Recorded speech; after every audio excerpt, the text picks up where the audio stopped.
हड्डियां मुंगली पानी। आपका कौन सा जानवर है? बिल नहीं दिया आपने? बिजली दा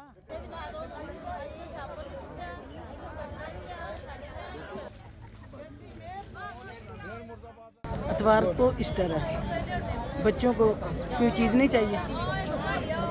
ईद है, खुशी का मौका है, बच्चों को चाहिए। बच्चे कह रहे हैं ना तन्हाई मिल रही है ना ईद मिल रही है, क्या करे बंदा।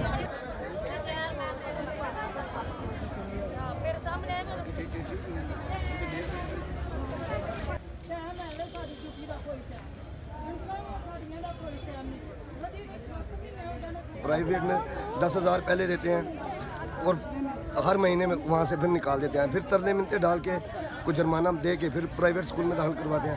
अभी भी मेरी बच्ची घर में 5 माह से अभी भी बच्ची मेरी घर में बैठी हुई है।